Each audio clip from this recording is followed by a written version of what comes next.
নেত্রকোনার কলমাকান্দা উপজেলার গোড়াডুবা সহ কয়েকটি হাওরে অতিবৃষ্টি ও পাহাড়ি ঢলের পানি ঢুকে তলিয়ে যাচ্ছে কৃষকদের ধানের জমি। এতে ফসল হানির আশঙ্কায় চরম উদ্বিগ্ন হয়ে পড়েছেন কৃষকরা। ফসল রক্ষায় নিজেরাই স্বেচ্ছাশ্রমে খালে বাঁধ দিচ্ছেন। নেত্রকোনা প্রতিনিধি সোহেল মিয়ার পাঠানো রিপোর্ট জানাচ্ছেন আশিকুর রহমান। চলতি মৌসুমে জেলার কমলাকান্দা উপজেলার বড়খাপন ইউনিয়নের হাওর সংলগ্ন গ্রামগুলোতে প্রায় ৩,০০০ হেক্টর জমিতে বোরো আবাদ হয়েছে। কিন্তু হাওর সংলগ্ন খাওয়ার বাড়ি খালে কোনো বাঁধ না থাকায় ঢলের পানি সরাসরি হাওরে ঢুকে পড়ে ফসলের ক্ষতি করছে। এর প্রভাব পড়ছে আশপাশের বিলগুলোতেও। এ অবস্থায় ফসল রক্ষায় নিজেরাই খালে বাঁধ নির্মাণ শুরু করেছেন কৃষকরা। তারা বলছেন, প্রতি বছরই এ অঞ্চলে আগাম বন্যা ও পাহাড়ি ঢলে ফসলহানির ঘটনা ঘটছে। আবাদ করি একটা ফসল বছরে ওইগুলা যদি নষ্ট হয়ে যায় তাহলে আমরা সর্বহারা হয়ে যাই না।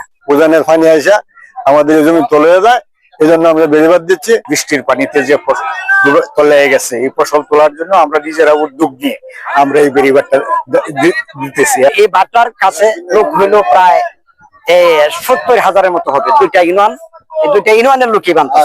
কৃষকদের দুর্দশার কথা স্বীকার করে জেলা কৃষি কর্মকর্তা জানিয়েছেন, কৃষকদের বাঁধ নির্মাণে প্রশাসনের পক্ষ থেকে সহায়তা করা হচ্ছে।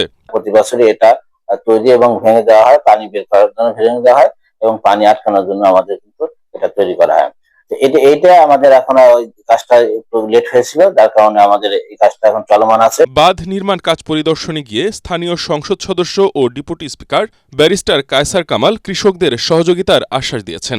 আগামীতে যেন আমরা এটাকে একটা কার্যকর পদক্ষেপ নিতে পারি, পার্মানেন্ট একটা ব্যবস্থা নিতে পারি, সেইটার জন্য আমি পানি সম্পদ মন্ত্রণালয়ের সাথে কথা বলবো, যেন আমরা এই অঞ্চলের যারা কৃষক আছেন, প্রান্তিক কৃষক, তাদের জীবনমান রক্ষার জন্য, জীবনমান উন্নয়নের জন্য আমরা পার্মানেন্ট সলিউশন একটা কিছু করব। হাওর অঞ্চলের ফসল রক্ষা এবং প্রান্তিক কৃষকদের জীবনমান উন্নয়নে স্থায়ী সমাধান করা হবে বলেও জানান ডেপুটি স্পিকার। কারণ নাই, উপরওয়ালার হাতে। Bureau report, ATN Bangla.